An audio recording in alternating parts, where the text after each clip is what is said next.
Για αυτό το νέο ξεκίνημα, τώρα σε ένα νέο ρόλο, οργανωτικό, πώς είναι και για εσάς και τι αρμοδιότητες έχετε αυτή τη στιγμή. Καλησπέρα μου, μια ακόμα έναρξη προετοιμασίας. Για μένα συνηθισμένα πράγματα, άσχετα αν ο ρόλος είναι πολύ πιο σύνθετος και πιο απαιτητικός. Είναι κάτι που δεν το έχω ξανακάνει, δεν είναι πρώτη φορά. Το σημαντικό είναι ότι δεν είμαστε σε διαδικασία εκδόσεων. Θέλουμε να πούμε δύο πράγματα. Δεν μπορούν να αλλάξουν οι στόχοι της ομάδας. Είναι κάτι που μπορούμε να το κρύψουμε. Είναι αυτονόητα πράγματα για τον Ολυμπιακό Πόλο, νομίζω αυτά. Εκείνο που μας ενδιαφέρει είναι να μπούμε σιγά σιγά σε έναν ρυθμό μετά από πολύ καιρό που η ομάδα είναι αδρανής. Δεν έγινε κάτι στο ενδιάμεσο για κανέναν παιδί. Ο καθένας ό,τι γινόταν ήταν μόνος του. Έκανε μόνος του. Οπότε καλούμαστε να τους επαναφέρουμε σιγά σιγά. Είναι μια ομάδα που αυτή τη στιγμή είναι αυτή που είδατε, αλλά σίγουρα μας λείπουν πράγματα ακόμα.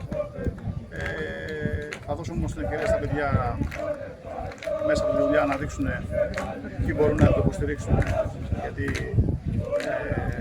η ομάδα, η φανέλα και ο στόχος είναι πολύ απαιτητικός. Οπότε να δούμε και την ψυχολογία τους πέρα από τις ποδοσφαιρικές τους ικανότητες και πώς μπορούν να αντέξουν. Και δεν θέλω να κρυβόμαστε ότι θα ψάξουμε και ό,τι καλύτερο μπορεί να υπάρχει, αν μας λείπει κάτι, μέσα στο επόμενο διάστημα. Νομίζω ότι έχουμε χρόνο. Είναι και η διαδικασία των μεταγραφών φέτος λίγο διαφορετική. Οπότε δεν είμαστε σε ένα mood όπως την προηγούμενη χρονιά, όπου αργήσαμε πάρα πολύ. Ίσως αυτό να ήταν και ένα από τα πράγματα που πλήρωσε η ομάδα. Από εκεί και πέρα, καθένας μπορεί να έχει άποψη, μπορεί να υπάρχουν ή να μην υπάρχουν άτομα που ήταν εδώ τα τελευταία χρόνια.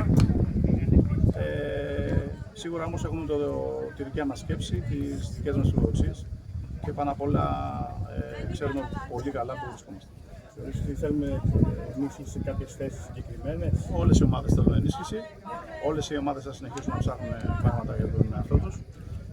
Εμείς ξέρουμε αν αυτή τη στιγμή μας λείπει κάτι και ξέρουμε και τους στόχους μας. Με το θέμα του Μπάλα τι γίνεται?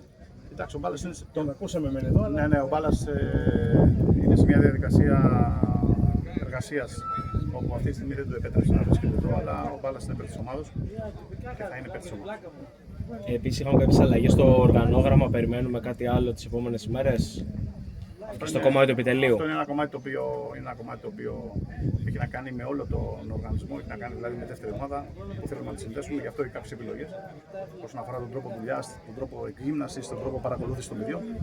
Σίγουρα υπάρχουν παιδιά από τη δεύτερη ομάδα μαζί μας και θέλουμε να τους δώσουμε την ευκαιρία αυτή.